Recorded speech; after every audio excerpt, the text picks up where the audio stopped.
One's ready. Go! Yo. Hey, everybody. Welcome back to the One's Ready podcast. Let me see if I can get YouTube going. I'm sure it's already streaming on X, but I want to make sure that YouTube is up because that's where the biggest audience is. Looks like David K is already in the chat. Early Bird gets a worm. And then Aaron Love Hate Club. What's up? Appreciate you joining us. Are you guys spoiled or not? Because this is the second live in a row, second day in a row that there's a live. And I guess you'd know that if you were a member on YouTube.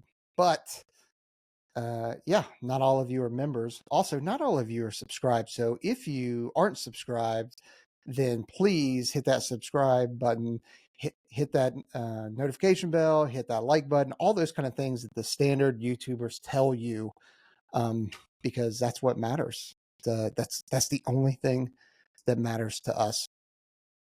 So I put a story out earlier looking for excuse me, questions from everybody to see what you guys want to do, and there might be a guest that hops on to join us, but I'm not sure because he is 2 hours ahead of us, and I don't know if he's actually going to make it or not because he's got family time. He just spent a whole day working and all that kind of good stuff, and I want to make sure that he's got quality time with his family because he is a good dude and he's always on the road, and he's still a team guy. He's a PJ, and so you guys will know if and when he hops on. So yeah, oh no, well, 2 hours, good. Okay, cool. Sorry, just reading the chat. Hey, before we get started, head over to ONESREADY.com. Let me show you guys where to go. All right, so you head on over to ONESREADY.com, and then you guys can see all that stuff there. I hope you're enjoying the new site. And then you got prep. We've got our reading list on there, right? So if you hop on there, we've got a reading list: Can't Hurt Me, Goggins, The Mission, The Men and Me. We've got a whole bunch of books on here that are recommended reading. We still need to update some of it, so we will do that, but just getting it swapped over to the new site was good for us. And then if you hit the prep partner discounts, you can see all of our partners on here. You got 18 Alpha Fitness and Attack Elite. This is the one. Attack Elite is the one that I wanted to show you guys first because there's no longer a promo code associated with it. We have our own custom link. So you can hit any of these links right here and it'll take you to Attack Elite. And then it'll give you a redeem the coupon. It'll give you a custom generated coupon code that you can then buy directly with the discount. That way Attack Elite knows that we sent you, and we can go from there. Okay. So let me pull out the old phone and see some of the questions that we received. That way we can go from there.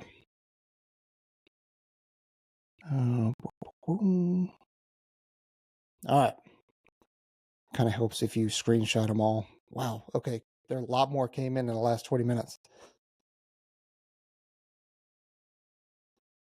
All right. So we'll start from here. Yeah, I'm still getting rid of that cough. Still lingering. I don't know what the hell. All right.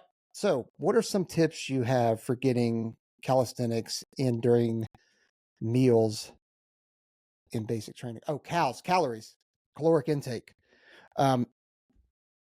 during basic training. So this may not be popular, right? But eat as much as you can while you're sitting there. I know that you're on a time crunch. I have heard that you're allowed to go back up for seconds. If you can, great. If not, then if you can do it without getting caught, try and hide some food, pocket some food if you can.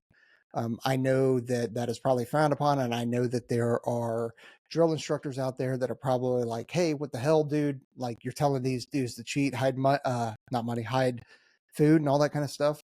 Well, like, man, they're trying to not lose their gains with a Z, and like, you need the caloric intake. So I would say try and hide food. Don't keister food, but try and hide food. At the same time, I saw this in a chat yesterday, and I know some of the members that watched, I talked about this, but there's something called a 341, which, and I don't know if it's probably an Air Force Form 341, and it's stupid. It's not real. It's not real life, right? But you get two 341s in basic training, and you're supposed to have them on you at all times, and it has your name on it. It's like a little certificate kind of thing, right? And and basically, if you mess up on something, you'll get a drill instructor that yells at you and is like, "Hey, give me your 341," and it's a way to show that you got in trouble, and then all that kind of stuff. Whatever. It's not real. Well, somebody that's trying out for Air Force Special Warfare that is currently in basic training was doing PT on his own by himself in the barracks at night after lights out. He's the dorm chief and all that kind of stuff. Well, somebody didn't like that he was getting better and being better than them, so they narked on him. They straight up narked on him to the drill instructor, and he got a 341 pulled. Again, not real life, but still, what kind of person do you have to be to where you snitch on one that you're snitching anyway? Like, dude, what are you thinking, man? You're snitching on somebody, and then you're gonna snitch on somebody for working out and getting better and being better than you? Like, dude, you need to find a life. So yeah, that just happened. I meant to say it at the beginning. If you guys have questions, I'll answer them live in the chat, especially if you super chat them. They'll highlight to me, because trying to keep up with the chat and keep this interactive and entertaining is going to be tough, but I can, like, the super chats stay and they stick out. So yeah, I can do that. So check that out. All right. So hopefully that answers your question. Let's hop on to the next one. Should I enlist or do ROTC Academy? I'm torn between wanting to do the job versus lead it. Now, me and Jake Zwig, who is a retired Navy SEAL officer, disagree on this. Jake says, get the money. I want to lead men, which is right. Just like I totally got that. And I don't necessarily think that that is a bad thing, right? One, you will have a better paycheck if you become an officer. You will get to lead people for sure, unless you're terrible, and then you just won't get to lead anybody. But you could do the enlisted route as well, and then you get to be the actual person that does the job. You get to be the tactician. You get to be the one that they call on to deploy. If there's a mission coming up, you get to be the one that is like, hey, this is a job for you or that team, not necessarily that officer. So it all depends. Now, in terms of the Air Force Academy, if Trent and Aaron were on here, they would definitely differ from me, or at least argue, because they want the service academies to go away. I don't necessarily want the service academies to go away, but I think that they could be done better, and there's a lot of improvements that the service academies could do, but I won't get into those. You bring up ROTC as well. Like, oddly enough, I'm heading out on a trip tomorrow to go to, I'm heading up to Albany, New York. I think it's Troy University, and they're having their military ball, the ROTC military ball up there, and I'm going to go speak to them. So you've got a crusty chief master sergeant that is like days away from retirement, hence me having to get a haircut, me shaving because I've got to be in uniform for it, and I'm going up there to go speak to them. Now, so you've got all these different routes that you could take to become an officer, many of which have kind of a free education as well. Or you could take the enlisted route, do the job, be the tactician, get tuitions assistance, get the post 9/11 GI Bill, and all your education is free there too. And at the same time, there are plenty of people that are enlisting that already have degrees. They just want to do the job. So it's really up to you what you want to do. I would say that even on the enlisted side, if you don't think that you're going to lead dudes in combat or in garrison, that's not the case at all. That whole mindset of that only officers lead is ridiculous and not true whatsoever. I think if you ask any, junior enlisted person if their senior NCOs or their NCOs lead, I would I would be willing to bet that they would agree that they do lead. So that's what I got for you on that. Oh shit. Aaron Love's in the chat. Yeah. Let's see. Is there anything in the chat? Have you ever worked with there goes a super chat. Malawa, thank you. What advice would you give to someone trying for guard who also wants to start a family? Better to have family, civilian life in order first. Any advice for managing relationships during the pipeline? Whew. Okay. I got a drink for that one. Drinkways.com, promo code ONESREADY. IV level hydration, no big deal. They got this new flavor. So trying for guard. Well, one is timing for the guard, because the guard is not always in an active hiring phase, because with the guard, you can join the guard, and that unit, that specific unit, that RQS, I'm just going to say you're a PJ, right? Or that you want to go be a PJ. That specific PJ unit hires you, and then you go to the pipeline. So they'll have their own kind of tryouts for you if they do decide to select you, because they've got to look at you and go, how good a shape are you in? What are your chances of passing? Are you the type of person that's going to quit? Are you an asshole? Because once they hire you, they essentially, you're working with them. They're assuming risk of somebody who they don't know. You're an unknown quantity, and they have to make sure that you're a good dude and that people can stand to be around you. That's if they're in a hiring phase. So assuming they do that, then you'll go to the pipeline and so on, right? If you're already an enlisted PJ and then you separate, then you can usually flow right into a guard unit full-time or part-time. Most of the RQSs or guard units are not hiring part-time PJs right off the street. You have to have already been an enlisted PJ or a combat rescue officer in order to join a guard unit. They're not taking Joe bag of donuts off the street that has never had any training and then making you a part-time PJ. It's because there are so many people that are trying to go guard PJ.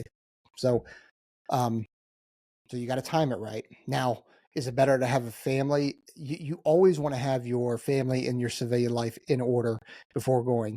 You do not want to depart on a pipeline like this with having your not having your life in order, like just leaving it in shambles. No way.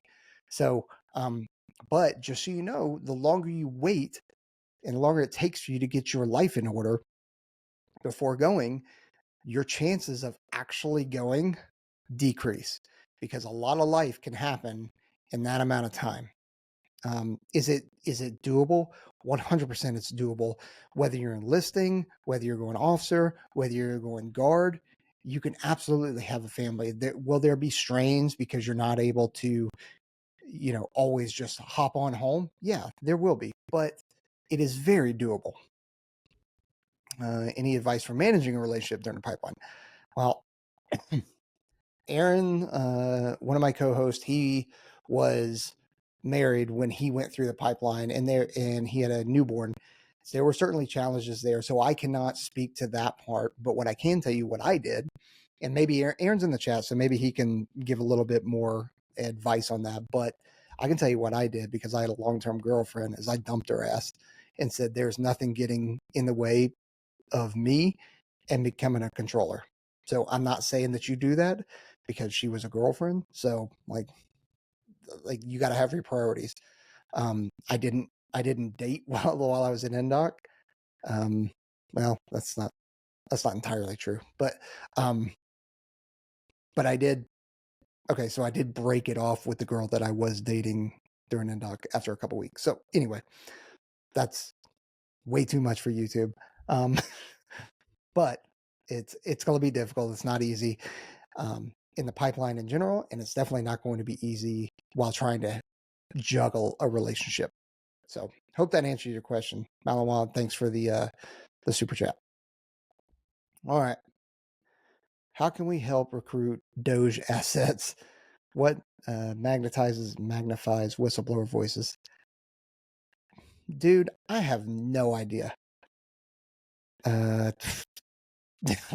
Aaron, no, my name did not ring. It was services, not the security forces dorms. Why are there no PJ slots for Guard and Reserve? I already talked about that because they ebb and flow with the hiring phases and all that kind of good stuff. When can we execute Order 66 on Corrupt Bureau? Okay, so this is from Instagram. Dude, I leave all that stuff up to Aaron and Trent. I don't hit any of the that stuff because I'm not read in enough on all of that. Next one from Instagram is Ironman 70.3 training to build aerobic base before enlisting and go into OE. Nice, dude. That's awesome. That is going to be a serious aerobic base. Another one from Instagram is how many months really do you think it takes to train to be ready to ship out for special warfare? There's no way I could possibly know that answer because I don't know what your background is. If you were off the couch and you didn't spend any time playing sports growing up or anything like that, there's probably some developmental muscles, ligaments, tendons that are going to take time to develop. And so that could be a year. That could be 18 months if you're coming right off the couch. Now there are programs out there that can help you, like was it Off the Couch to a Marathon or something like that, and it provides like a 12-week running program, but that's just running. Like, we need you to run, we need you to do pull-ups, push-ups, sit-ups, flutter kicks, rucking, swimming, not just freestyle swimming, thinning, water confidence, like all that stuff packed in there is a lot. And to think that you could do that in 12 months right off the couch is tough.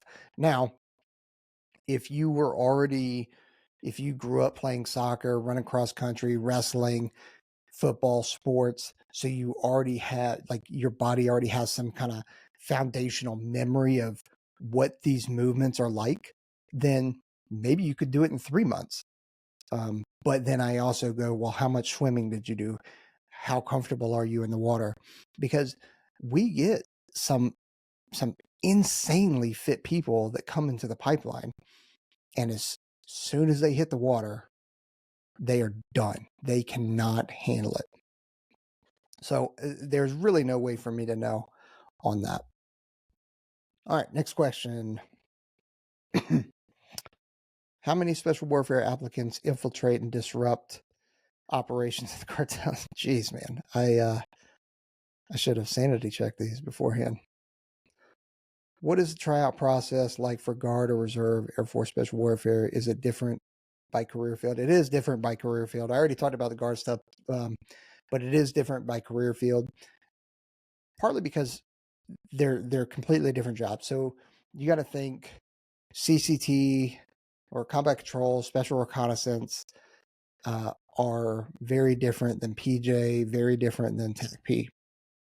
So, that's why they're kind of looking. So they're looking at your personality. They're looking at all those things that I mentioned earlier, right? But if you're going TACPO, Special Tactics Officer, or Combat Rescue Officer, and yet I'm going in to try and be a combat controller, like, they're going to look at the combat controller a lot differently than they're going to look at the Special Tactics Officer, because they are looking for different characteristics. They're still looking for the same stuff in terms of, hey, is this person an asshole? Can the dude stand to be around this person? What is their likelihood of quitting? How good of shape they're in? But They're also looking for different personality traits and different characteristics in each one of those people, and problem solving and that kind of stuff. So there are differences in the jobs and the things that those guard units are looking for. What happens if you quit, or what happens if you get washed out or quit during selection? Can you come back? All right, so that kind of depends on why you were removed for training. If you were hurt and you can recover relatively quickly, you'll be kept. You'll just get recycled and washed back and start the next class. If your injury takes too long or it's too detrimental for you to just recover and get recycled, then you'll get reclassified into another job. And then you have potentially, I'll revisit this, have the option to come back after you hit your cross training window in that other job that you got reclassified into. If you quit, there's still a good chance that you'll be able to come back at a later date, but you're automatically going to get reclassed. There is no recycle, there's no washback or anything like that. You quit, you made a decision yourself that you immediately regretted. You know you did. You immediately regretted quitting, and then you're getting reclassed. Now, if you fail or get removed from training, that also depends on whether or not you're able to come back because of your 125 alpha. And your 125 alpha is a form that is basically your exit form, and it's kind of like a training report that says, you know, what happened with you, what kind of person you were, do the cadre recommend you come back? So if your 125 says absolutely not, this dude was a shithead and he lied, we caught him stealing and stuff like that, your 125A is going to annotate that, and your chances of coming back are next to zero. If it says, hey, your 125 alpha says, hey, good dude, got injured, you know, like team was really upset about it, cadre really wanted him to graduate, then your chance to come back are really high, right? So that's kind of the way that works.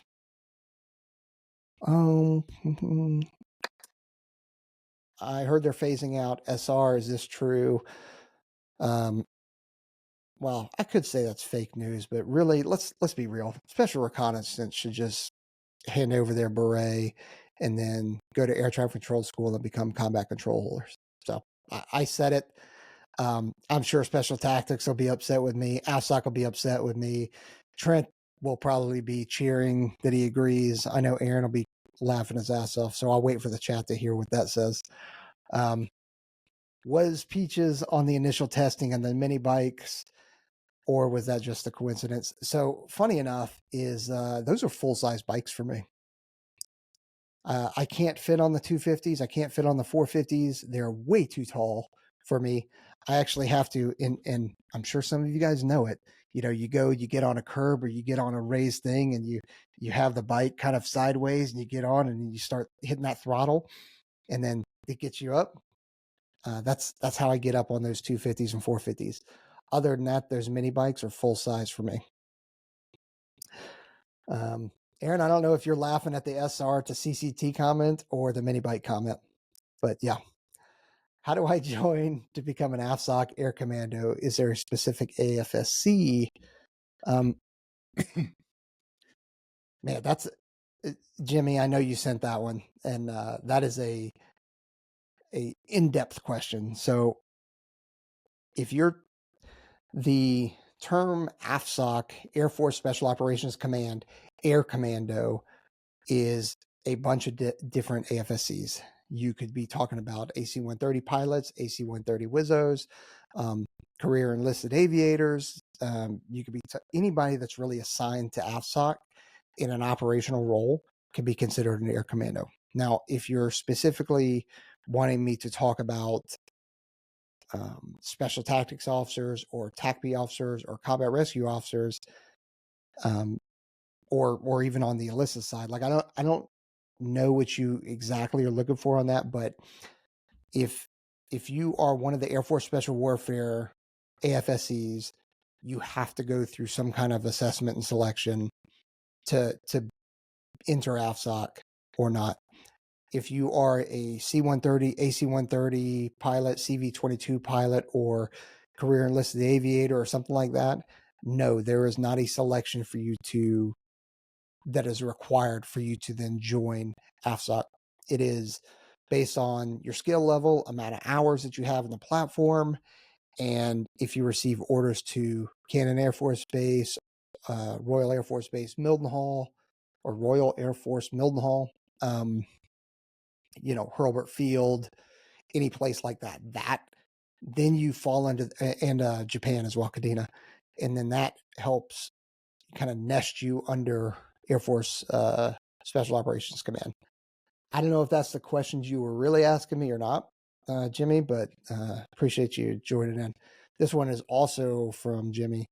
Which pathway in AFSOC War is a guaranteed path to Special Operations? And Malin, I see the super chat. I'll get to that here in a second. Okay. So I know that, I think I saw that Aaron was already kind of talking about this in the chat, but you have two primary commands that have Air Force Special Warfare entities in it. You have, and I'm not talking about National Guard Bureau, right? I'm leaving them out right now. I'm not talking about Guard and Reserve. I am talking about active duty. You have Air Force Special Operations Command, and then you have Air Combat Command. Air Combat Command is the command that has, it's a massive command. It has all of your fighter aviation, your A-10s, F-16s, F-35s, 22s, F-15s, and so on. Then you have, and then it has a bunch of TACPs, like it has the majority of TACPs in it. And it also has the majority of PJs and combat rescue officers. I want to say that the percentage of PJs and Crows in Air Combat Command versus AFSOC is 60%, I believe, maybe 65% of PJs and combat rescue officers are in Air Combat Command, and the rest are in Air Force Special Operations Command. And hey, I fully acknowledge I'm also leaving somebody else out too, but that's intentional. So don't start calling me a liar. Like I know what I'm doing right now. So the Air Combat Command is the command of entitlement, is what they call it, for PJs, combat rescue officers, and tactical air control parties, right? TACPs. AFSOC you have special reconnaissance and combat control. Those are the two, and special tactics officers. Those are the two career fields that once they graduate, they are in Air Force Special Operations Command, AFSOC, for the entire time.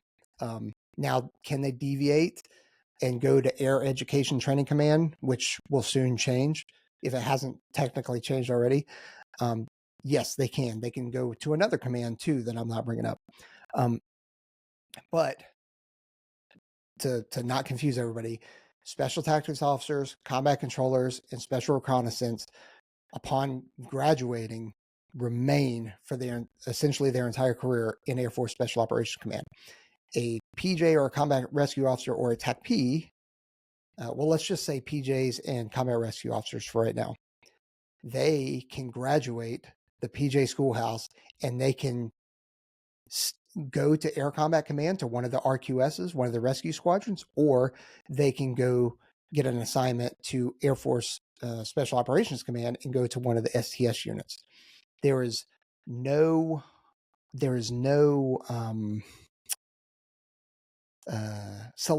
additional selection for PJs or Crows to have to go to. Sorry, I'm getting calls and texts. No. So, there's no additional selection for combat rescue officers or PJs to go from Air Combat Command to Air Force Special Operations Command. But if you're a TACP and you're trying to go from Air Combat Command to Air Force Special Operations Command, there is an additional week-long assessment selection that you'll have to attend. So I hope that it answers your question. And I know, Jimmy, I know that you put that in there intentionally. So I do appreciate that. Going to the super chat, Malawal, Thanks, Peaches. So the best move would be to get family life in order while working on max physical shape and keeping an eye on the unit from where PJ slots open. Absolutely. Contact that unit, go like the one that you're looking at, right? And they're going to want you to be local. So you're going to like you can't be in West Virginia and you're trying to go for the California RQS or the New York RQS. Like you're going to have to be local or be willing to go like, hey, if you guys decide to hire me, I am moving to this location. So get in contact with them, see when they're next hiring, because usually it's once a year if they do it, and then find out and then keep preparing. So let's see. I saw another super chat. Peaches, for the PJs and the TAC Ps under ACC, if they cross over to STS, can they live there for the rest of their lives, or are they doomed to return to the dungeon? Man, on paper, yes, they are supposed to return to Air Combat Command. But I can tell you right now, the majority of TAC Ps, special tactics or soft TAC Ps that have crossed over into special tactics have remained.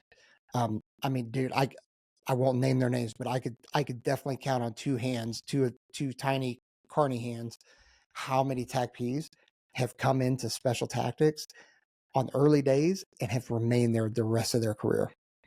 So that is an option. Where it starts getting touchy is once they start putting on senior or chief or lieutenant colonel.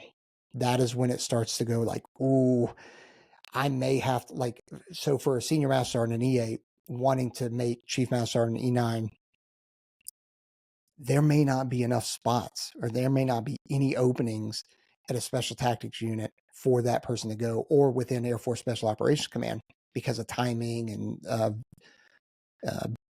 position availability and stuff like that. So that's when you start to go, okay, well, I really want to make chief master sergeant, or I really want to make senior, and the only openings are on Air Combat Command side at an ASOS. Man, if I want to make rank, then I may need to go over there. So that's the option that you have. All right, Malinois, hopefully that answered your question, John. Malinois, my local is an STS. What's the main difference with an RQS? So RQS is only PJs and combat rescue officers, and STS is special tactics officer, TACP officer, combat rescue officer, PJs, CCT, TACP, and special reconnaissance. So you an STS kind of has all of them, whereas an RQS is very focused on PJs and combat rescue officers. So thanks for that question. Appreciate it. Okay, let's check out another question. Oh, where'd they go? All right, no more super chats. How am I doing, Aaron? Things going well? All right. Will you have some more current aspect war guys on to talk about life and tell good stories? Yes, we are. It's tough, man. It is. And I think I explained this on the members only yesterday, but it's tough to get those dudes to come on. One, because they don't want to come on and tell stories about themselves, because the majority of us, we look at it as, hey, man, it's not about me. It's about the other dudes. It's about the mission. It's kind of like when, like if Aaron or Trent were on here right now and I were gassing them up, they'd be like, dude, freaking chill. Like, all right, dude, we've had it. Like, enough of that, right? Whereas they're not going to come on here and go like, hey, me. Like, let me tell you about all the amazing things I did. Like, I just had Pimp Freeman on last week, and I had to convince him to come on and tell the story about the tape. He called me numerous times going like, hey man, I want to set the tone for this. I want to make sure that you're not saying that I swooped in and am the one that I am the reason that John Chapman got the Medal of Honor. I'm like, well, yeah, of course not, dude. I would never do that. And that's obviously not true. John Chapman got the Medal of Honor because of his actions that day, right? So none of us want to talk about ourselves, which is why we don't actually tell that many stories on here, because we don't want to talk about ourselves. So we ask people in the community to come on. We coax people on from the community, and most of the guys we have on are actually our friends, so they know we're not going to ambush them. So again, they don't want to make it about themselves, but then they also don't want to catch the amount of bullshit that they're going to get from the other guys on the team once they get back and they see that, oh, you were on the ONESREADY podcast. Ooh, look at me. Look at, I'm famous now. And then, well, you really said some stupid shit, didn't you? Like, what did you mean by that? Or you tripped over your words, right? So a lot of guys don't like that. Even though you would think that they have a lot tougher skin, they really don't. They're really prima donnas and they worry about what other people think of them. So big surprise there, right? All right. Is Aaron Love Hate Club talking shit about me? I can't tell. I hope he is because I like it. All right. Another question is, do operators live in the group houses or barracks? It depends on what point in the training they are. Just like in basic training, you live in barracks. You live in barracks when you're at Air Force or assessment and selection and all that kind of stuff. You're living in barracks.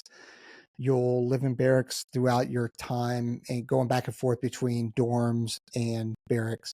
Then once you get to your unit, it depends on, like the overseas units, a lot of times you'll end up in the dorms at first, but then you move out pretty quickly.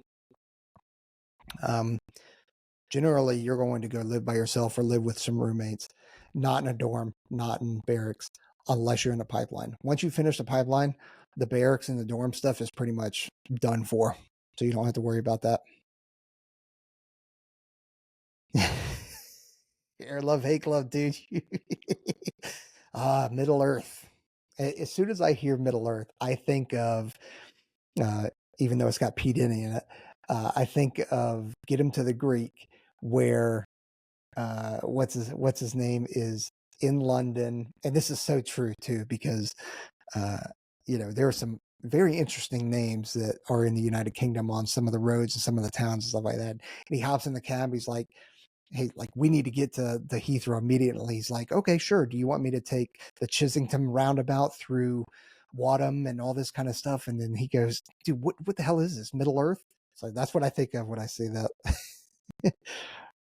All right, next question. Yeah, do you plan on getting some new TACP guys to talk about how recent the pipeline is in the mission? Yes. So Russell Brand. So yeah, I am actually, or not I am, we are. I've been talking to the TACP career field manager, who is kind of he is the highest enlisted dude within the TACP career field. He is the one that kind of vectors the career field where it needs to go and sets the requirements and all that kind of stuff. So working to get him on. He's fairly new in the seat. He's been in the seat for about 90 days now. I wanted him to get his feet underneath him because he hit the ground running from overseas. So I wanted him to get settled and get a good feel of what's going on. I shot him a message last week, and so we're going to try and have him on.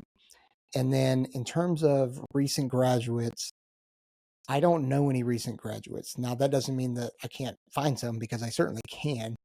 But it's going to kind of go back to what I had talked about earlier, where people are like, oh, geez, do I really want to come on? Especially a new TACP that is new to his unit. Dude, I struggle to find one that is going to be willing to come on. Now, we've done this before. I've hidden their face. I've hidden their name. I've changed their voice, so nobody knows that it's them, but they still go like, no, I don't know about coming on. So I don't know. I'll try. The best I can do for you, though, is probably get some current cadre to come back on and talk about, some of the changes. I can't remember how old the TACP pipeline series we had on, because we had two of the instructors. Maybe that was a year ago, maybe a year and a half ago. I don't know. So yeah, I don't have anything to write with. Let me take a note real quick, and I'll try and jog my memory to reach out to them and have them come on. Okay, cool. Let me see if there's any more questions right now. I don't see any super chats right now. Looks like I got them all. Okay. Let me hop on and see if there's any new questions.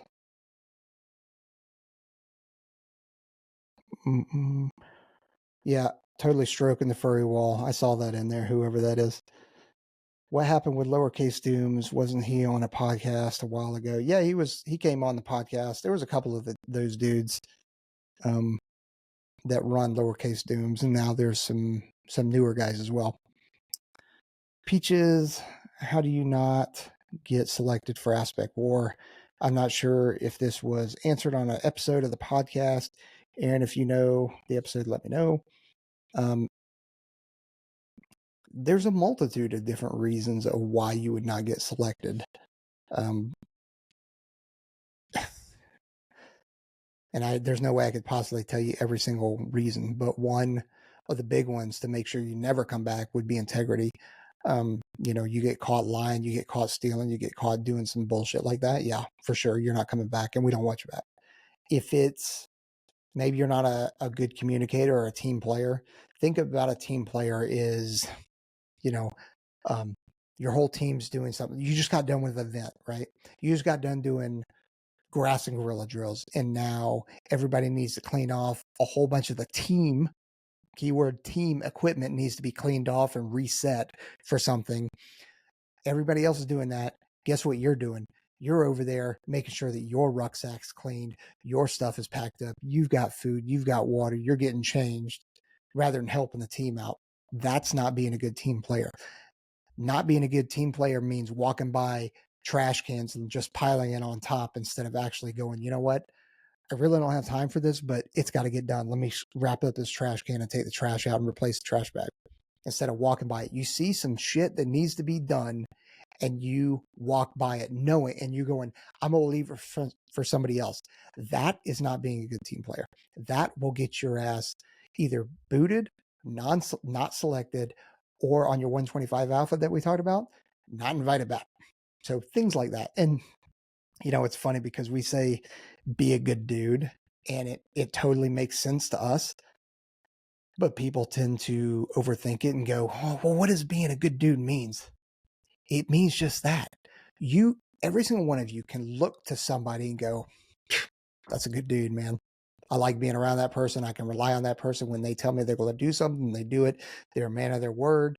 I could trust them with my wife. I could trust them to if they tell me they're going to do something, they tell me, hey, I've already got it taken care of. It's taken care of. Everybody knows that and they can see that. It's just difficult to articulate it. So we just wrap that kind of and package it up into be a good dude.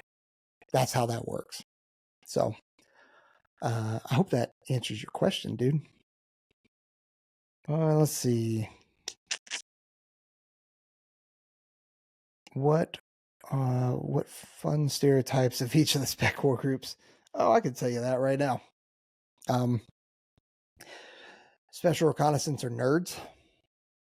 PJs are hippies, always slacklining, doing hacky sacks, doing weird things, medical things to their body their body or their buddies' bodies in the name of, hey, I need medical training. Combat controllers are flannel wearing, Harley riding, tattooed, dating and marrying strippers, usually alcoholics. And Aaron, am I missing anything? I know you're listening. I know you got some stereotypes for CCT and SR. There's no way you can tell me I didn't nail the PJ stereotypes, because if I was a PJ, I'd probably have a slack line set up in here. So that's true. Let's see. A whole bunch of chats just rolled in. I hesitate to put a lot of input because when I was in, it wasn't SR yet, so Salty. Inferiority complex for CCT. PJs are the boss. PJs are the boss in ACC. Combat. You cannot tell me that combat controllers don't run special tactics. Aaron, you know that. You know we do. Whether or not PJs could run it better, I'm not saying that they couldn't, because we got some phenomenal PJs that have come over, and there's been some CCT that have not done a good job of running special tactics, and primarily special tactics officers. But like, come on, Aaron, you know I'm not wrong. See how see how I didn't get mad. I'm not mad. I'm passionate. Isn't that what you say? You don't get mad. You're not an asshole. You're just passionate. All right. Let me see if I got any more questions here. Because I don't see any super chat. So if you guys did, hit a super chat so I'll make sure I see it as I'm scrolling. You don't talk about your Steve M. You don't talk about yourself, but you do talk about yourself. Is that bad? No, I don't think so, because like that's kind of why we're in this mess now. Like if you say we're in a recruiting crisis, at least Air Force Special Warfare, that's kind of why we're in the recruiting crisis, right? You have dudes that are on the road all the time right now, right? They are training, they're deploying, they're coming back, getting some R&R, training, deploying, and so on. And if you don't think that that's what they're doing, they 100% are. Whether we're out of Iraq or Afghanistan, there are still ample amount of jobs for us to do right now that are requirements. We just stiff-armed them in the past because Afghanistan, Iraq, places in Africa were the priority. Now our priorities have shifted. So dudes, so we always need people, right? Air Force Special Warfare always need people. But how do you advertise a message for what PJs do, what CCT does, what SR and TACP and Special Tactics officers and combat rescue officers? How do you message what they do? Well, you got to talk about it.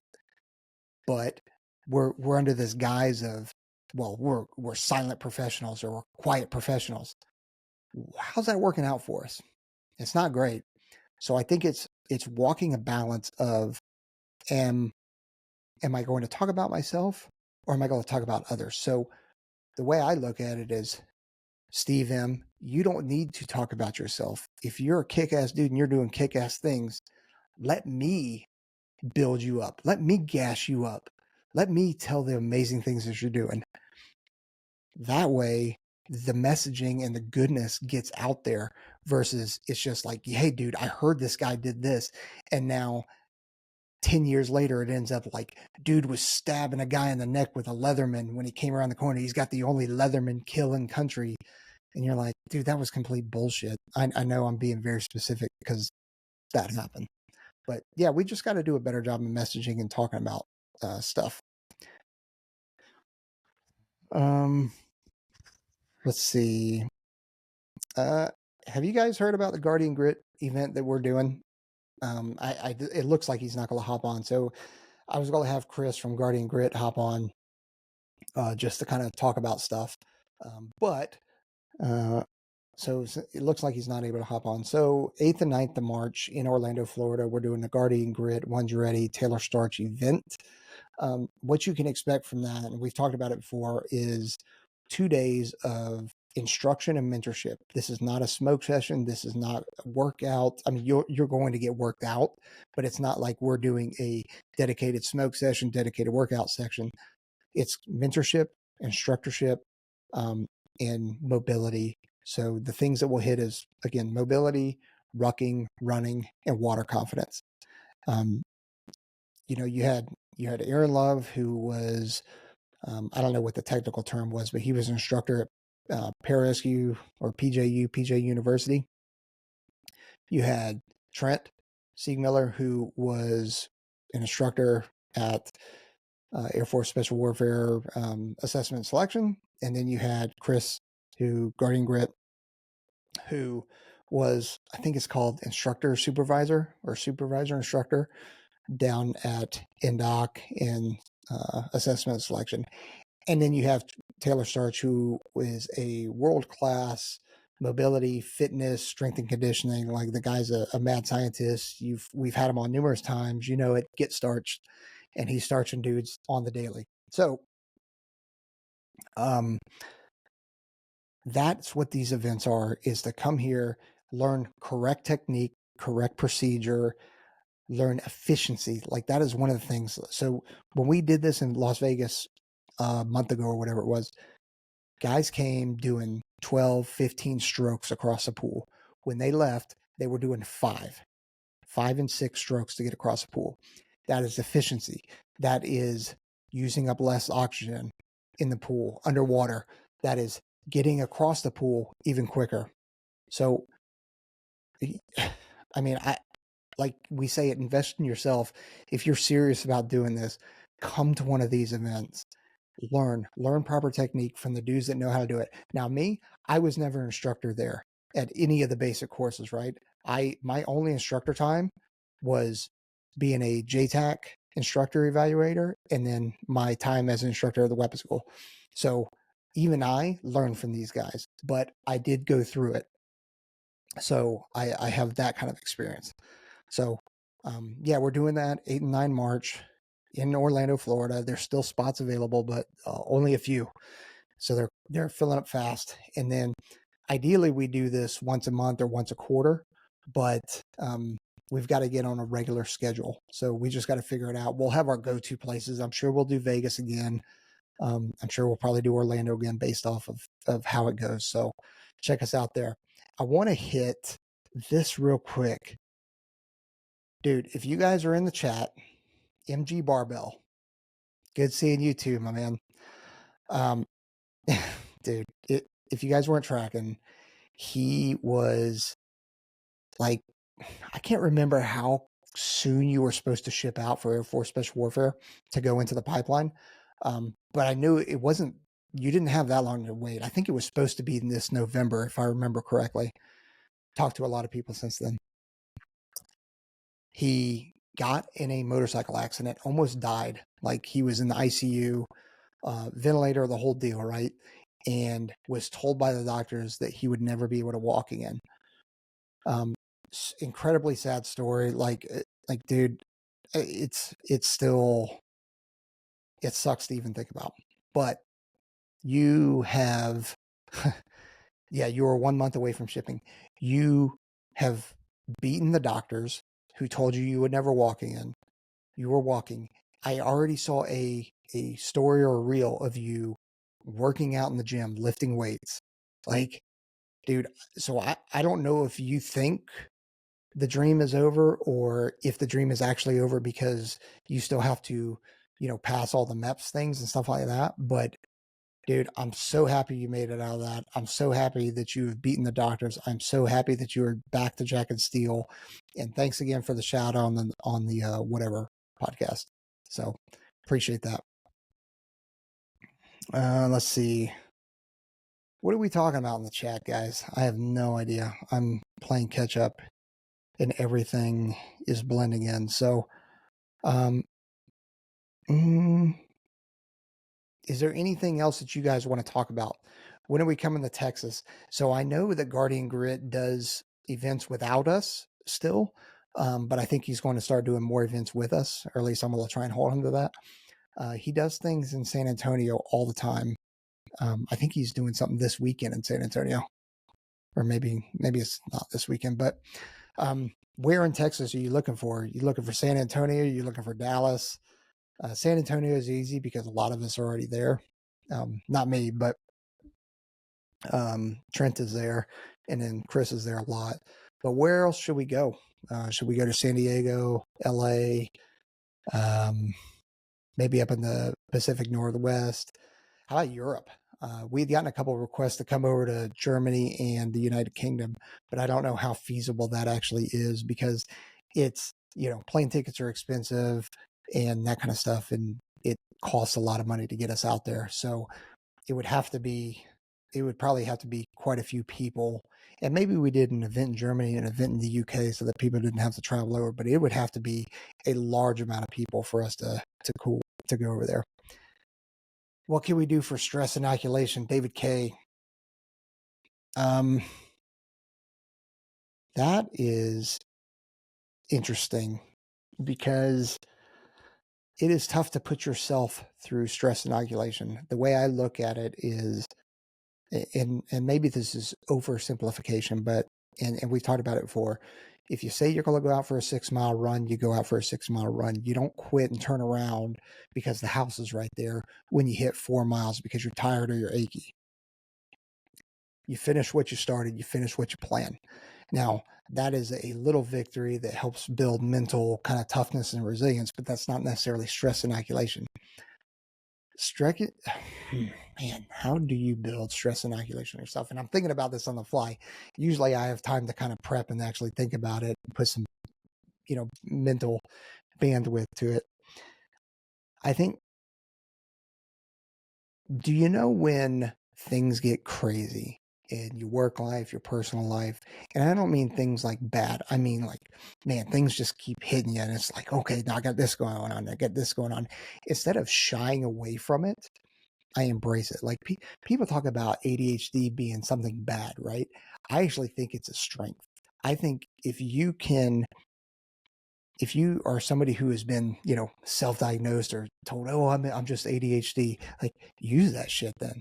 Use it to be able to multitask. Use it to be able to because when things starts going crazy, I get jazzed up. That's actually what gets me kind of going. And I kind of like that pressure. I feed off of it. Which is probably why I don't do any prep for the shows, because I'm like, well, I need to build that pressure up. But that's the best way I can think of doing it, unless you come to you go to events or you go to the pipeline or something like that.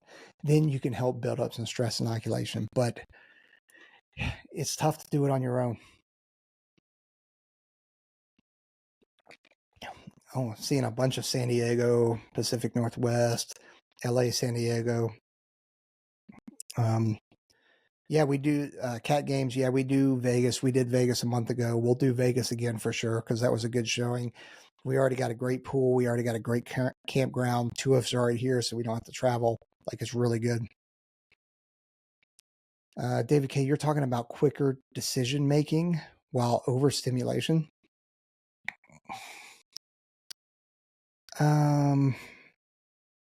But I don't necessarily think that's. I think what you're talking about is not necessarily stress inoculation, because stress inoculation ties right into resilience and being robust, right? I talked about that a couple episodes ago. I think if you're stress inoculated, you're robust, you're able to withstand heavy, man, I almost said heavy loads. Whoo!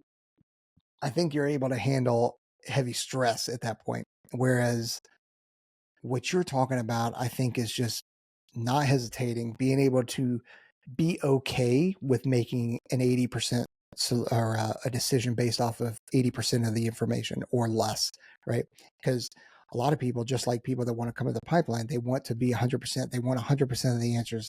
They want to know at 100% I'll be able to do this. Or even in life, man, I'm not making a decision or executing on anything until I have 100% of the information. Well, that's not realistic, because at that point you will never make a decision. You will never execute. So being comfortable with an 80% solution, I think is where you're going with that. That's just my opinion. Yeah, join the Discord, please. Thanks, Aaron Love Hate Club. Give me those heavy light. Yeah, I knew it as soon as I was saying it, Aaron. Yeah. Okay. Oh man, the USA Canada game's on tonight, isn't it? Hockey game. So who do you guys got? If anybody says anything other than USA, feel free to depart the chat, because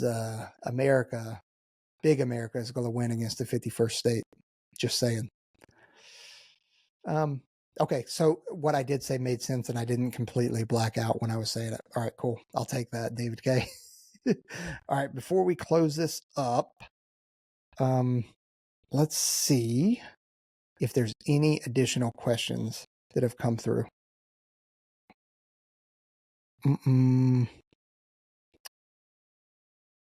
Nope, no more questions coming through on there. Any more questions on the chat? Would you guys ever come to the Midwest? Absolutely. We'd come to the Midwest. We'll come anywhere. We'll go anywhere. Sorry. I'm learning. Are we playing for pink slips? Not my pink slips.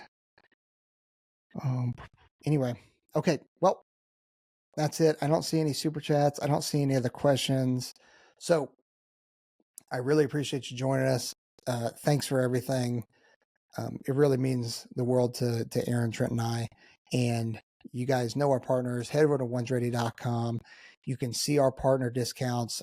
You go to prep, go to partner discounts. There it is. Our reading list is also on there. Feel free to buy a piece of merch while you're at it. Help support us. And then we'll go there. If you guys weren't tracking, like, we've got a whole bunch of different partners on there now, right? Barbell is a new one, Barbell Apparel. We brought them on. There's no promo code associated with that. It's just you go over there, you buy their stuff. They're having a massive sale on right now. And they also have the lifetime guarantee, which is huge, right? If you're a Quadzilla and you got a dump truck of an ass, like, Barbell is who you want to use, right? If you got jack chest, jack shoulders, and no gut, then that's what you want to wear in terms of their shirts. It's got a very athletic fit. So check them out, barbellapparel.com. When you check out, make sure at the exit survey, you let them know that we sent you. Now, thanks for everything. Send us any kind of guest requests that you guys have. And then we're out here. Later.